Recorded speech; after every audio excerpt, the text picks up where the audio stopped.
So we got a new Sinful Spoils trap card that you're going to want to check out, so make sure you watch this video. Hey everyone, this is Max at MaxyTCG. Thanks for joining me in another video. So this video we're going over a Yu-Gi-Oh! Organization article. We have Sinful Spoils Offenders, Rage of the Abyss. It's going to be a new Sinful Spoils card. The artwork looks awesome, so let's check it out and see what it does. Maybe it relates to that new Azamina archetype that we were seeing. So we have Sinful Spoils Offenders, a normal trap card. You can only use the first, second effect of this card's name each once per turn. 1. If your opponent special summons a monster or monsters from the deck and or extra deck, and you control a Diabellstar monster card, trigger one monster they control, shuffle it into the deck. 2. During the damage step, if your Diabellstar monster battles an opponent's monster, you can banish this card from graveyard. That opponent's monster's attack becomes halved until the end of this turn. Hey everyone, this is Editing Max. If you're enjoying the content, hit that thumbs up button, give the video a like, and leave a comment if you have any discussions you want to start, and consider subscribing to the channel if you want to see more of this type of content. Everyone, thanks again for watching, and I hope you enjoy, and we'll get back into it. So this is definitely a pretty interesting card. You know, the fact that if your opponent special summons a monster from deck or extra, you can just shuffle it into the deck, that's very good. It does kind of give you a reason to keep that Diabellstar onto the field, and I think I talked about this a little bit with the Azamina archetype. You know, one of the issues with Diabellstar is it has a really interesting synergy where, you know, you keep it on the field during your opponent's turn. If they get rid of it, you can summon it back, such another card. They have the trap card that works with it to send it, and you do some interesting stuff where the idea was kind of, oh, it's this annoying card you play around that gains resource and advantage if you're, you know, not smart about how you get rid of it, and you know, it's really cool. But everyone just like, and just send it for the original Sinful Spoils, get rid of it, get my engine going. You know, no one ever really keeps it on the field unless you're stuck in a grind game. So I like that this kind of gives that option, and it's a really good card for being able to just shuffle back and attack as a very strong form of removal.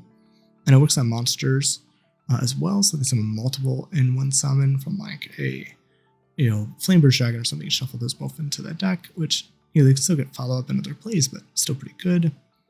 And you have the secondary effect. It's a damage step effect, so it's not that great, but if your Diabellstar monster battles, you know, either way you attack or they attacked you, you know, you can banish this card and your opponent's monster attack becomes halved. So in some ways it's nice because it can't beat over it and you keep it on the field, but then also if it doesn't get destroyed, you won't be able to summon back. So I don't know how I feel about that second effect. It could be okay, just something to maybe protect you from in a grindy kind of slow game because of a lot of hand traps or something. This can keep your monster on the field and let you keep kind of piling resources, especially if it's during, you know, when you attack, which can be nice.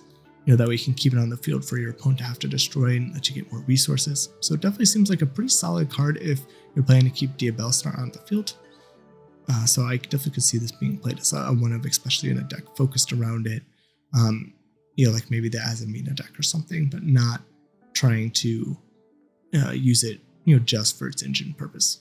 Hey everyone, this is Editing Max. If you're enjoying the content and you want to support the channel, you can check out the TCG affiliate link in the description below. It supports the channel and costs you nothing, and you'll just be doing the same thing you normally do when you buy cards from TCG Player. If you're new to buying cards from TCG Player, check out my website. I have a section on it that helps out new people, kind of explaining some of the aspects of TCG Player so that way you can get the most out of your money and you don't fall into some of these weird things that some people do to push up the price of cards.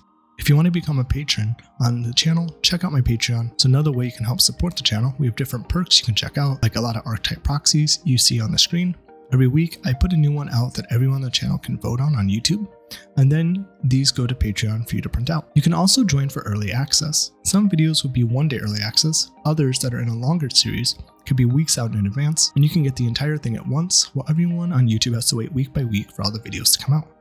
You can also join for an exclusive Yu-Gi-Oh! Reaction series where I watch through the Yu-Gi-Oh! Anime, we have discussions in the comments, and watch through it together as well. Plus, there are other perks coming out in the future. Everyone, thanks again for watching the content. Let me know what you guys think, and I definitely look forward to hearing it in the comments. Do you think this card is good? Do you think it could be C-play in Azamina or other strategies? Or do you think we might see eventually Diabellstar be used more of this kind of resource gaining kind of, I think, initial idea that was supposed to have versus just kind of send it to great, get my engine going? Definitely curious to hear you guys' thoughts, and I will see you in the next video.